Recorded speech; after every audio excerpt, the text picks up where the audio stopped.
Mom, we just, we can't have the walker in the Christmas photo. It ruins the aesthetic. My daughter, Susan, said it so calmly. She stood on the white rug in her perfect living room. The air smelled of pine needles and expensive cinnamon candles. Her husband, Tom, and my grandchildren, Jessica and Leo, were already in position by the fireplace. They all wore matching red cashmere sweaters. I was wearing my nice green dress, the one with the little holly pin. I felt the stiff fabric of their sofa under my hands. The silence was broken only by the hum of the air conditioner. I looked at my walker, parked by the armchair. It was just metal and plastic. It wasn't ugly. It was my freedom. Susan gave me a tight little smile. The photographer is ready. Will just be a minute. There's tea for you on the table? I watched them arrange themselves. Tom put his arm around Susan.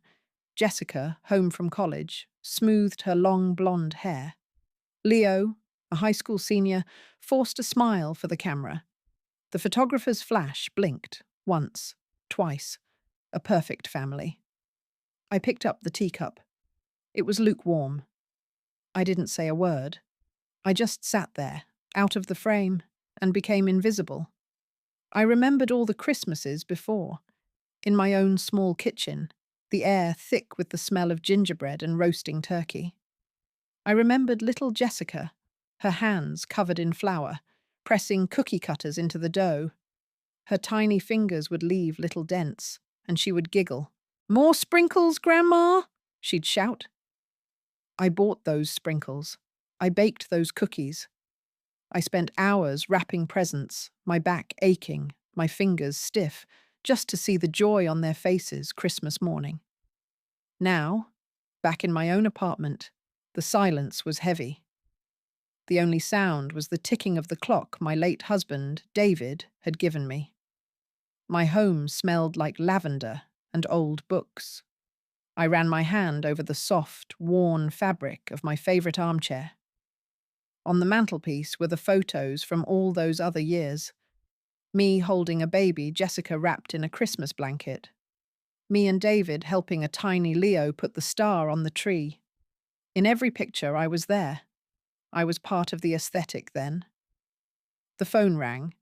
It was my friend, Carol. "How was the big photo shoot, Martha?" she asked. Her voice was cheerful. "Oh, it was fine," I said, looking at the picture of David on my nightstand. "A little tiring, you know." "Well, I'm sure you were the star of the show," she said. I just smiled into the phone. "Something like that, Carol. Something like that." A few days later, I was at the grocery store. I needed milk and a can of soup. The air was cold near the dairy aisle, and the fluorescent lights hummed above me. As I pushed my cart past the community bulletin board, I saw it. The Christmas card from Susan and Tom. It was a beautiful photo. The four of them, smiling in their red sweaters in front of their perfect fireplace. No Walker, no me. A perfect, glossy lie. I reached out and touched the cold glass of the bulletin board case. I remembered paying for Jessica's braces. It took me a year of saving from my Social Security checks. I remembered giving them the money from David's life insurance for the down payment on that very house. "It's for the grandkids," I had told them. I never asked for anything back. I just wanted to be part of their lives. "Oh, Martha, what a lovely family you have." Mrs. Gable from my church was standing beside me, holding a carton of eggs. She pointed at the card. "Just a picture-perfect family." I felt my smile tighten on my face. It was an old, practiced smile. The kind you use when your heart feels like a stone in your chest. "Yes," I said, my voice steady. "They're wonderful." The church basement smelled of baked ham and a dozen different casseroles. It was our weekly potluck. The cheerful chatter of my friends usually warmed me right up, but that day, I just pushed a piece of macaroni around my plate. The paper plate felt flimsy in my hands. I sat at our usual table with Carol, Betty, and Joan. Carol put her hand over mine. Her skin was warm and wrinkled. "Martha, what is it? You've been quiet all week." "It's nothing, dear," I said, trying to sound bright. "Just the holidays getting to me."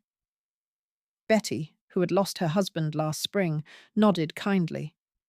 "The holidays can be tough, especially when family—" She let the sentence hang in the air, giving me the space to speak if I wanted to. I took a shaky breath. I looked at their kind, waiting faces. I couldn't hold it in anymore. My voice was just a whisper. "They took the Christmas photo without me." I paused, then added the part that hurt the most. "My walker. Susan said it ruined the aesthetic." A small, collective gasp went through our little group. Joan put down her fork. Betty squeezed my shoulder. In their eyes, I didn't see pity. I saw a quiet, righteous anger, and it felt like a warm blanket. We moved to a small table in the corner, away from the noise of the potluck. The ladies made me a fresh cup of hot tea. Betty reached into her enormous handbag and pulled out a glossy travel brochure. She spread it on the table between the salt and pepper shakers. The paper felt slick and hopeful under my fingers. "Forget them, Martha," Joan said, her voice firm. "Their aesthetic is ugly on the inside."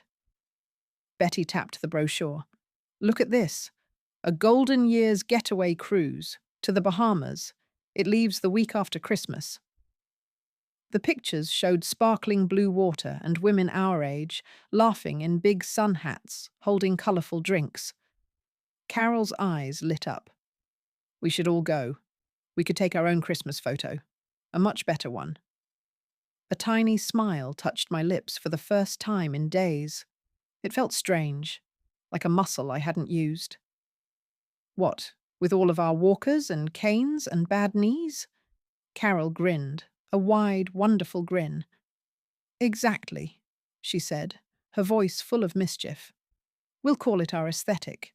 And right there, in the dim light of the church basement, surrounded by the smell of coffee and friendship, a little seed of a plan began to grow. That night, the four of us gathered at my apartment. The air smelled of my famous lemon pound cake, and the kettle was whistling on the stove. Betty had brought more brochures, and we spread them all over my dining room table. The glossy pages were filled with pictures of white sand and water so blue it hurt your eyes. "This one has an elevator to every deck," Joan pointed out, peering over her reading glasses. "And look, water aerobics for seniors every morning." "The price, though," Betty said, her voice dropping a little. "It's not cheap, Martha. My pension can cover it, but just barely." I looked at the numbers. It was a lot of money. It was the money I had been carefully saving for Leo's college fund, a little extra to help him out. I thought of his forced smile in that perfect family photo. I thought of my walker, sitting alone by the armchair. I picked up a pen and circled the cruise with the best accessibility options. "I'll use my savings," I said, my voice clearer than it had been in days. "Some investments are for the future, and some are for right now." Booking the cruise was an adventure in itself. We decided to do it online at Carol's house because she had the newest computer. The website was a maze of little boxes to check and buttons to press. The sound of our confused clicking filled the room. Carol's cat, a fluffy Persian named Duchess, kept walking across the keyboard. "Is port side the left or the right?" Joan asked, squinting at the screen. "It's the side you drink port on," Betty declared with great confidence. We all laughed so hard, Carol had to wipe tears from her eyes. My phone rang halfway through the process. It was Susan. Her voice was clipped and hurried. "Mum, can you watch the house next Thursday? The plumber is coming, and Tom and I have a thing." She didn't ask how I was. She didn't mention the photo. I looked at my friends, all huddled around the glowing screen. I felt a surge of something new. "I'm sorry, Susan," I said, and the words felt good in my mouth. "I can't. I'll be busy." I hung up before she could ask why. We finished booking our tickets. The confirmation email arrived with a satisfying little ping. The next Saturday, we all went shopping for cruise wear. The department store was a jungle of bright colours and loud music. The air smelled of perfume samples and popcorn from the snack bar. I usually hated shopping, but this was different. I wasn't looking for a sensible cardigan. I was looking for joy. Betty held up a bright yellow sundress. "What do you think of this, Martha? It would look lovely with your silver hair." I touched the soft cotton fabric. I hadn't worn anything without sleeves in 20 years. I thought of the disapproving look Susan would give me. "It's a little bright," I said. "Good," Carol said firmly, taking it off the hanger. "Life is too short for beige." She pushed me gently toward the fitting room. "Go on, try it. We'll find you a nice matching sun hat." I looked at myself in the mirror. The yellow dress was cheerful. It made my eyes look brighter. I felt visible again. I bought the dress. I also bought a wide-brimmed straw hat with a blue ribbon. Christmas Day was quiet. Susan and her family stopped by in the afternoon, on their way to Tom's parents' house. They brought me a gift basket with fancy crackers and a small jar of jam. It felt cold and impersonal, like something you'd give a business associate. "We can only stay a minute, Mum," Susan said, checking her watch. "The traffic is going to be terrible." Leo and Jessica stood awkwardly in the doorway. They mumbled, "Merry Christmas," and stared at their phones. They didn't even take their coats off. I saw the matching cashmere sweaters again.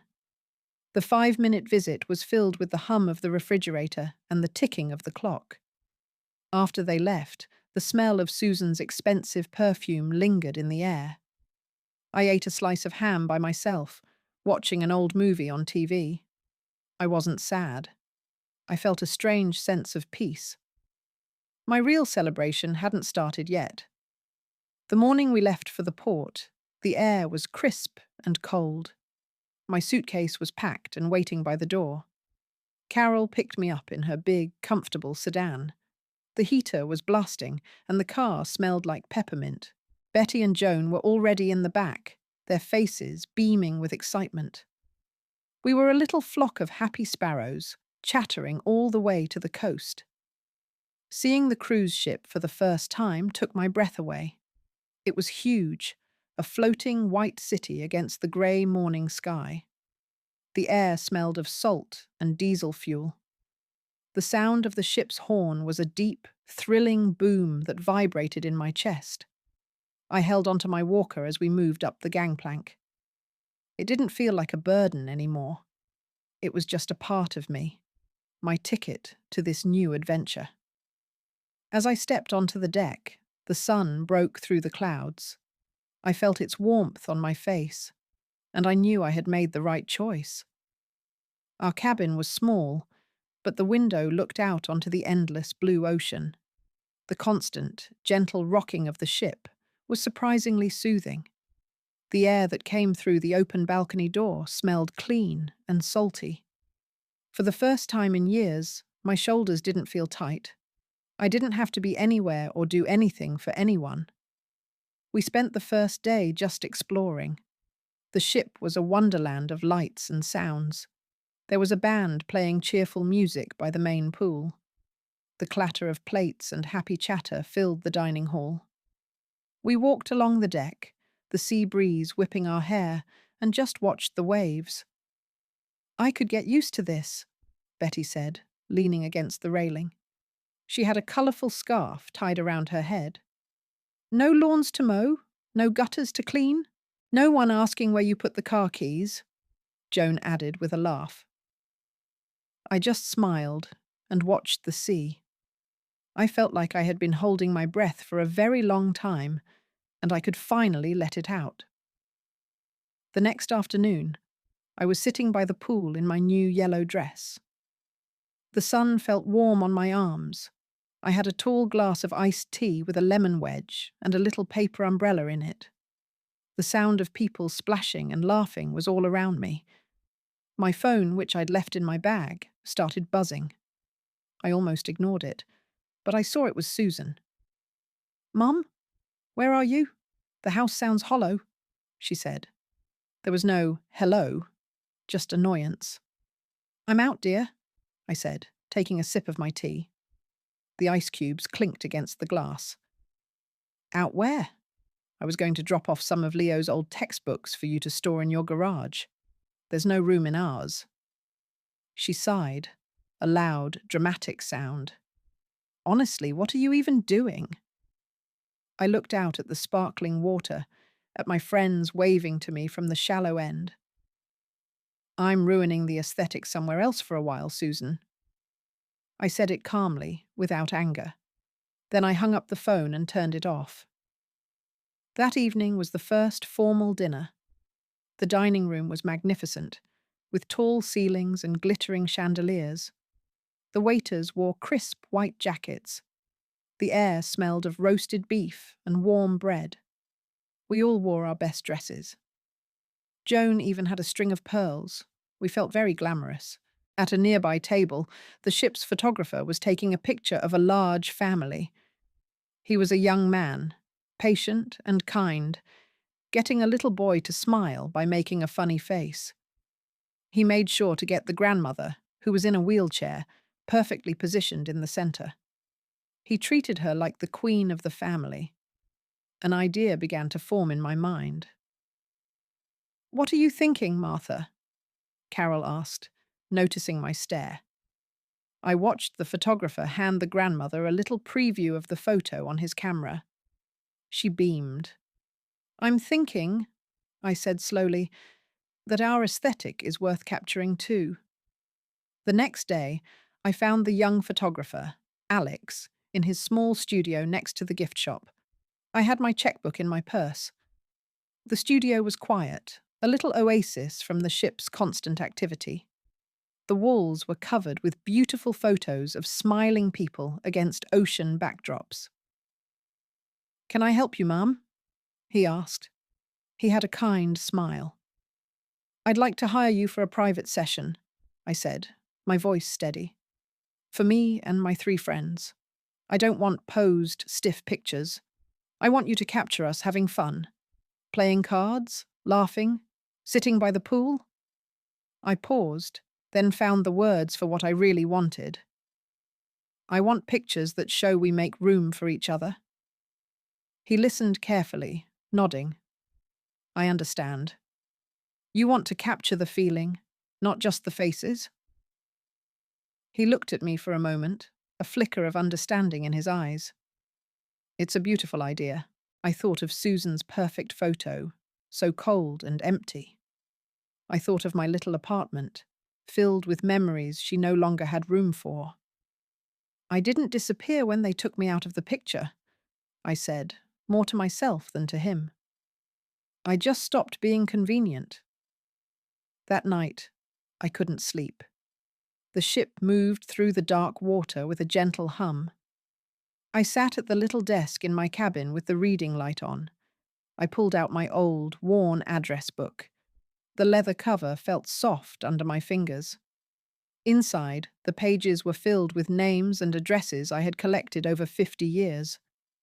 I opened a fresh, new notebook. With a steady hand, I began to make a list. I started with all our relatives. Then I added Susan and Tom's friends from their church. I added the neighbours on their perfect little cul-de-sac. I added the members of their tennis club and the parents from the PTA I used to volunteer for. The list grew longer and longer. The only sound was the scratch of my pen on the paper and the whisper of the waves outside my window. This wasn't just about a holiday card. This was about setting the record straight. The photo shoot started the next morning on the sun deck. Alex, the photographer, was wonderful. He didn't ask us to pose. He just followed us around with his camera while we sat in the sunshine talking and laughing. The camera made a soft, clicking sound, almost like a cricket in the grass. "Just pretend I'm not here," he said with a warm smile. "Tell me a story about your first car, Joan." Joan launched into a story about a beat-up Ford Fairlane, and soon we were all howling with laughter. Alex captured it all. He took a picture of Betty's hand, wrinkled and spotted, resting on my arm. He took a picture of Carol's face, lit up with a huge grin. He even took a picture of my walker, parked beside my chair, with my straw hat hanging from the handle. He made it look like a piece of art. Later that day, we gathered around a small table to play bridge. The deck was shaded, and a gentle breeze kept us cool. It smelled of coconut sunscreen and the faint scent of the sea. Alex moved quietly around us, his camera clicking. "I haven't played bridge in 10 years, Betty confessed, fanning her cards. "My husband George was my partner. It wasn't the same after—" She trailed off. "Well, you've got 3 partners now," Carol said, patting her hand. "And I promise not to cheat. Much." Alex captured the moment Carol laid down a winning card, the look of mock triumph on her face, and the groans from the rest of us. He photographed our hands, holding the worn, smooth cards. He was capturing the small, happy moments that made up a life, an aesthetic of friendship. The next morning, the ship docked in Nassau. The air that drifted into our cabin was warm and humid, smelling of flowers and spices I couldn't name. From our balcony, I could see buildings painted in bright pastel colors, pink, yellow, and turquoise. The sound of a steel drum band drifted up from the pier. We decided not to take a big, organized tour. Instead, we just walked through the straw market near the port. The market was a bustling maze of stalls, filled with the smell of woven straw and carved wood. I bought a little wooden turtle for my mantelpiece at home. "Are you going to get a souvenir for Susan?" Joan asked gently as I paid the smiling woman at the stall. I thought for a moment, holding the smooth, polished turtle in my palm. "No," I said, and the word felt simple and true. "I think this trip is my souvenir." For our big photo, Alex had an idea. He took us to a quiet part of the deck at sunset. The sky was turning a beautiful shade of orange and pink. The sea was calm and dark. The ship's lights were just starting to twinkle on. The air was soft and warm. "Okay, ladies," he said. "I want you to stand here by the railing. Don't look at me. Just look out at the water. Talk to each other." We stood together, a line of 4 old friends in our colourful dresses. Betty leaned on her cane. I had my walker right there with me. We looked out at the horizon, and Carol said something funny that made us all laugh, a real deep laugh that came from the belly. The camera clicked. That was the moment he caught. Us, together, laughing at the edge of the world, with all our imperfections, perfectly happy.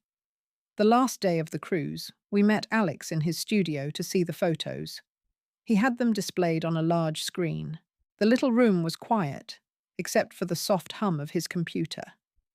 We were silent as he clicked through the images.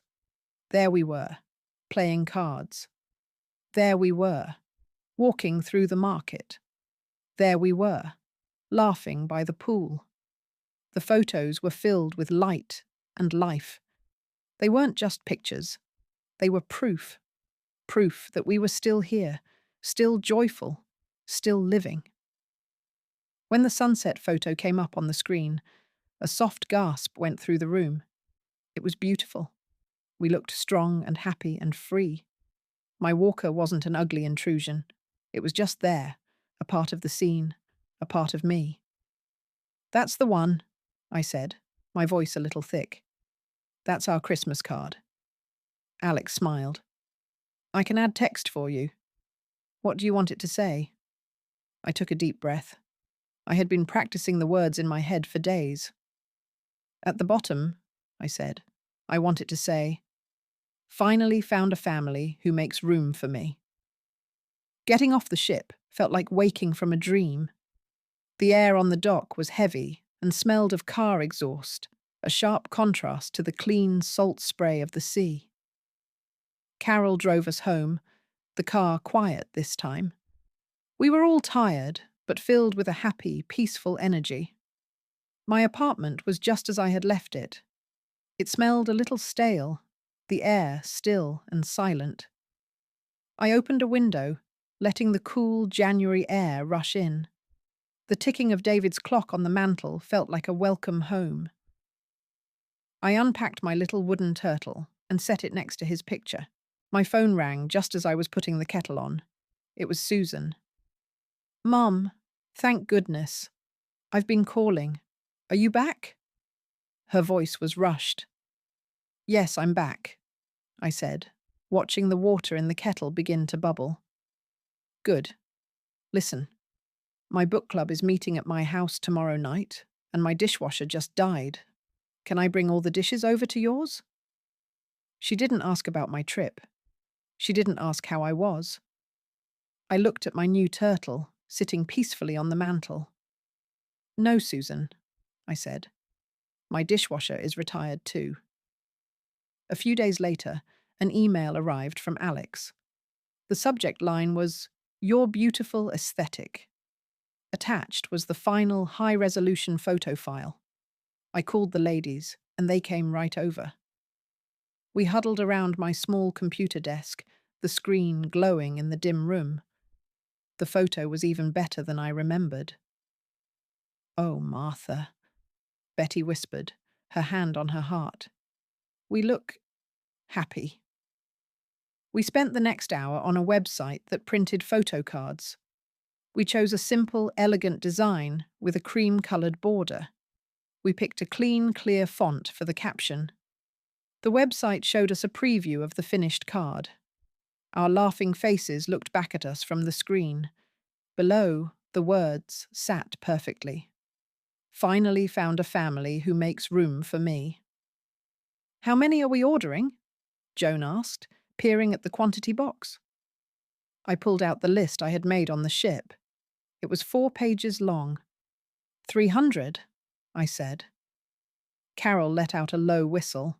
I put my credit card information in and clicked the big green Confirm Order button. The cards arrived a week later in a heavy brown box. The smell of fresh ink and paper filled my living room as I opened it. They were beautiful. The cardstock was thick and glossy, and the colours were rich and warm. I stacked them on my dining room table. That afternoon, my friends came over for what Carol called the great envelope stuffing. I made a big pot of chili, and the warm, spicy scent filled the apartment. We put on a record of old Frank Sinatra songs. We sat around the table, an assembly line of quiet rebellion. Joan wrote the addresses, Betty folded the cards, Carol stuffed them into envelopes, and I sealed them and put on the stamps. "To the President of the Pine Ridge Homeowners Association," Joan read with a giggle. "Oh, Susan is going to hate that." "That's the point, dear," Betty said, not looking up from her folding. The pile of sealed envelopes grew steadily higher. It was the most satisfying work I had done in years. The next morning, I had an appointment. I put on my good navy blue dress and took a taxi downtown. The lawyer's office was in an old brick building. It smelled of floor polish and old books. My lawyer, Mr. Henderson, was a kind, serious man about my age. He had handled my and David's affairs for 30 years. He looked over his glasses at me. "Martha, what can I do for you?" I sat up straight in the big leather chair, the cool material smooth against my back. "I want to make some changes to my will," I said. I explained that the sizable portion I had left to Susan and her family needed to be adjusted. I wanted to set up an educational trust for my grandchildren, but with a strict condition that I would appoint an independent trustee to manage it. And the rest? He asked, making a note on a yellow legal pad. The only sound was the scratching of his pen. I'm dividing it, I said. A portion to the church, and the rest will be split evenly between my 3 best friends. I thought of them, laughing around my table. They've earned it. With the box of envelopes sitting on my passenger seat, I picked up Carol, Betty, and Joan. We all went to the main post office together. It was a grand old building with high ceilings and marble floors. The air inside was cool and still. There was a long line, but we didn't mind. We chatted quietly, feeling a shared sense of purpose. When it was our turn, I heaved the heavy box onto the counter. The postal worker, a young woman with a friendly smile, looked at the mountain of envelopes. Wow, she said. Someone's popular. It's a New Year's card, Carol told her brightly. We're just sending some joy out into the world. We paid for the postage and watched her push the big bin of our letters toward the back. There was no fanfare, no explosion, just a quiet, official transaction. It was done. We walked out into the bright afternoon sun, blinking. For a moment, none of us spoke. Then Betty looped her arm through mine. Well, she said with a satisfied sigh. Now what? The first call came 2 days later. It was from Mrs. Gable, my friend from church. Her voice was full of warmth. Martha, what a glorious picture. You look like a movie star. And the Bahamas. My goodness, I didn't know you were such a world traveler. It was a lovely trip, I said, smiling into the phone. The sunlight was streaming into my kitchen, making dust motes dance in the air. And your friends look like such wonderful company, she continued. That caption. It was very touching. It's so important to have a family that makes room for you. She said it with such sincerity, with no hint of gossip. She just saw the truth of it. After we hung up, the phone rang again. It was another friend from the potluck group. The calls came all day. I didn't hear from Susan. The silence from her was louder than any phone call. I knew the cards had arrived. I imagined it sitting on her granite countertop, a glossy little time bomb in her perfect house. I pictured her friends from the tennis club calling her. I pictured her neighbours asking about my lovely trip. Instead of waiting for her call, I kept busy. I joined a water aerobics class at the community centre with Betty. The water in the pool was warm and smelled faintly of chlorine. The instructor played upbeat music from the 70s. Floating in the water, my old joints didn't ache. I felt light and strong. After class, we'd sit in the lobby, drinking weak coffee from paper cups and just talking. I was building a new routine, a new life, one small, happy brick at a time. The call finally came on a Thursday evening. I was watching my favourite game show, the familiar, cheerful music filling my small living room. I let the phone ring 4 times before I picked it up. What is this? Susan's voice was ice. No hello, just fury. What is what, dear? I asked calmly, turning down the volume on the TV. This card. Everyone has seen it? My boss saw it. Tom's mother called. What were you thinking, sending this to everyone we know? I could hear the tremor in her voice. It wasn't sadness. It was the sound of someone whose perfect image had been cracked. I was thinking it was a beautiful photo, I said. I wanted to share it with my friends. With the caption, "Finally found a family who makes room for me." What is that supposed to mean? It makes us look horrible. I took a slow breath. Does it?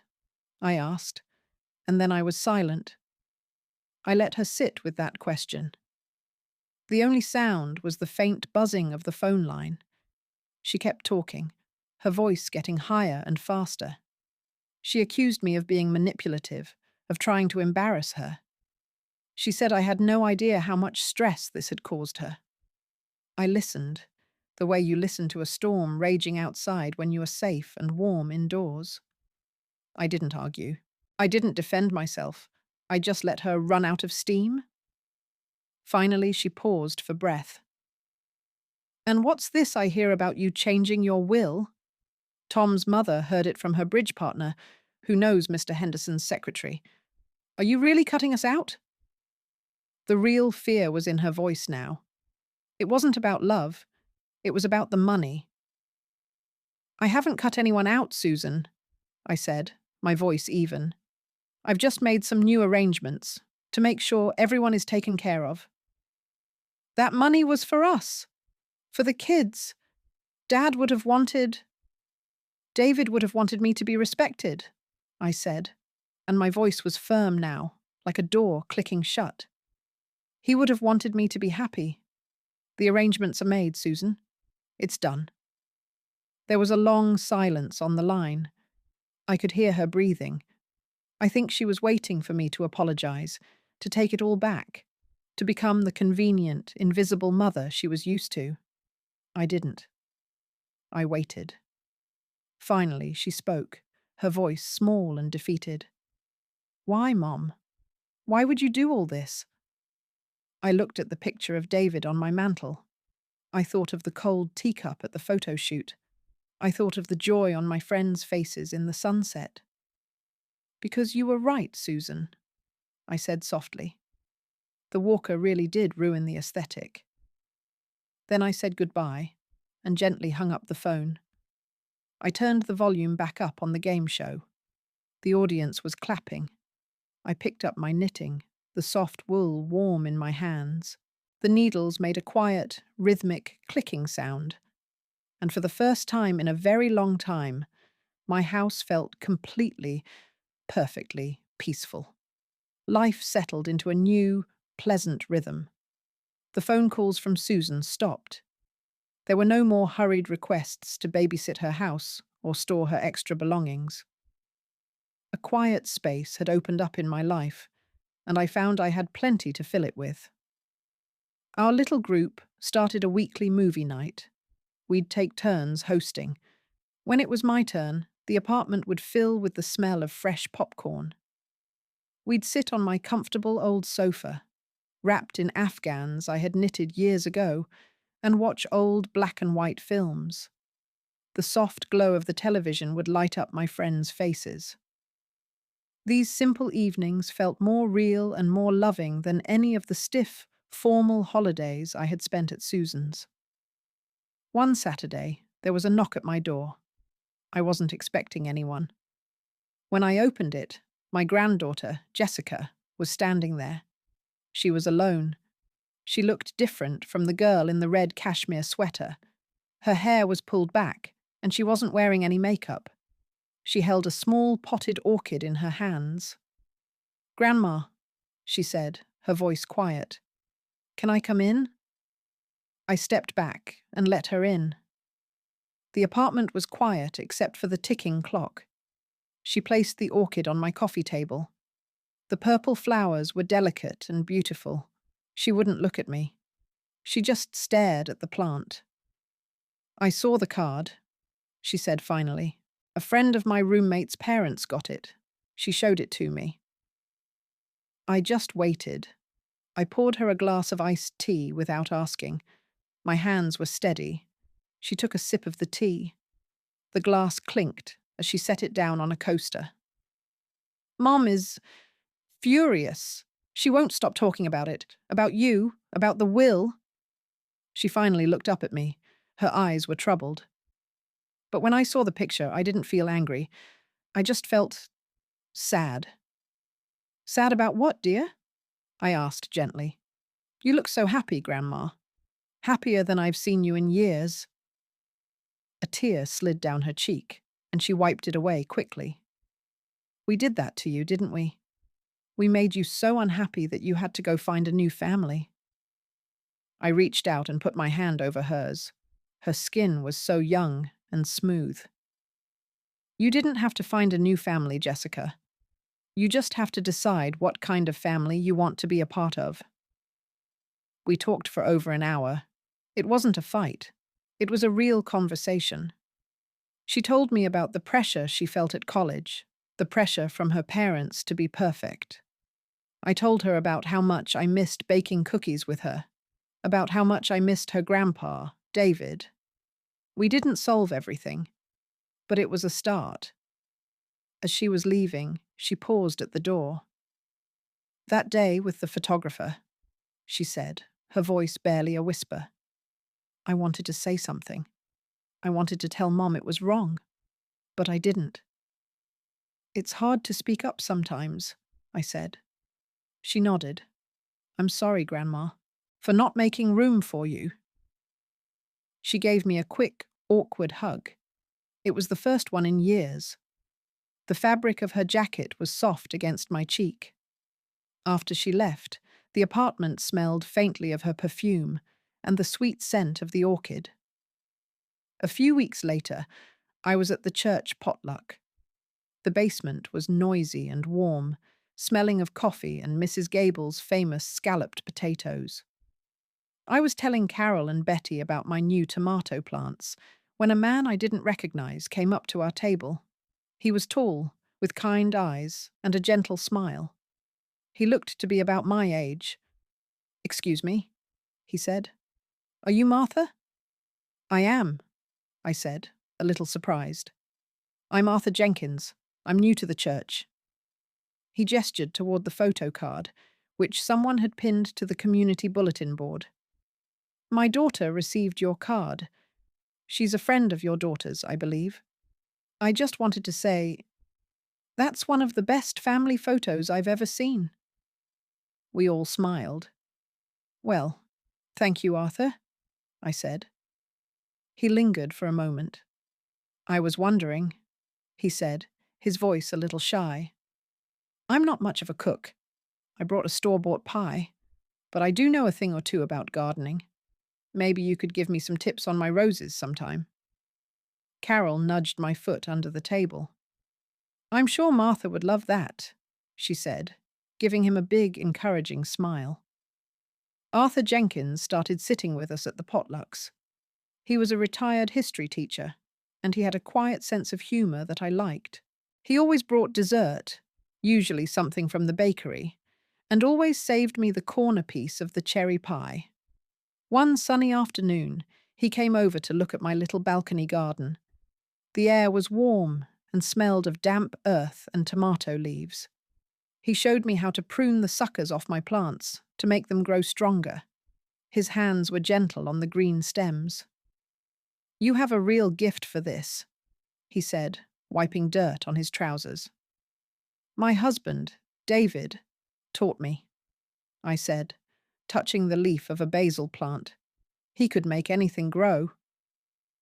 "He sounds like a good man," Arthur said, his voice soft. "It takes a good man to grow a good garden." We stood there for a moment in comfortable silence, just two people enjoying the sun. A few months later, I got an unexpected call. It was my grandson, Leo. His voice was hesitant, like he wasn't sure I'd want to hear from him.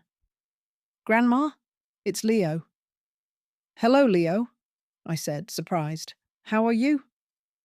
"I'm okay. Hey, I need some help with my history paper. It's about the Cold War, and I remembered you telling me stories about it once, about the drills at school." I remembered telling him those stories. He had been bored then, staring at his phone, but he had listened, after all. "I remember," I said. "Could I maybe come over? And you could tell me again?" he asked. "I'll bring pizza." An hour later, we were sitting at my dining room table. The smell of pepperoni filled the apartment. Leo had a notebook out and was actually taking notes. I told him about hiding under desks, about the fear we all felt, about the day Kennedy was shot. He listened. He asked questions. For the first time, he saw me not just as his grandmother, but as a person who had lived a life. Spring turned into a warm, beautiful summer. My balcony was overflowing with red tomatoes and fragrant herbs. Arthur and I started taking walks in the park on Sunday afternoons. He would push my walker for me when I got tired. We'd sit on a bench by the duck pond, the sound of children laughing all around us, and talk for hours. It wasn't a whirlwind romance. It was better. It was a quiet, steady friendship that felt like coming home. One afternoon, Carol, Betty, Joan and I were sitting on my balcony drinking lemonade. The ice clinked in our glasses. The cruise photo, now framed, hung on my living room wall. "You know," Betty said, looking at the picture, "we should plan another trip. Maybe Canada this time, in the fall." "I hear the colours are beautiful," Joan added. I smiled. The idea didn't feel impossible. It felt exciting. My world wasn't shrinking anymore. It was opening up. I still have my old apartment, filled with my old memories. But it doesn't feel lonely anymore. It feels peaceful. Jessica stops by for tea sometimes. Leo calls just to chat. We are slowly, carefully, building something new. I don't know what will happen with Susan. Maybe one day she will understand. Maybe not. But my happiness is no longer her responsibility. Sometimes, when I'm watering my plants, I think about that Christmas photo. I think about Susan's words. It ruins the aesthetic. I used to think she was talking about my walker. But I was wrong. She was talking about aging. She was talking about needing help. She was talking about anything that wasn't perfect and glossy and easy. She didn't want to see the reality of a life fully lived. This morning, I woke up early. The sun was just starting to rise, painting the sky in soft shades of pink and gold. The air coming through my open window was cool and smelled of morning dew. I made a cup of coffee and took it out to my balcony. My tomato plants were heavy with fruit. My little wooden turtle sat on the railing, watching the sunrise with me. The city was quiet, just starting to wake up. I thought about my friends, my new garden, the gentle kindness of Arthur, the tentative reconnection with my grandchildren. I took a sip of my coffee. The mug was warm in my hands. I felt calm. I felt respected. I felt free. I had found my aesthetic after all. It wasn't perfect. It was real. And it was beautiful.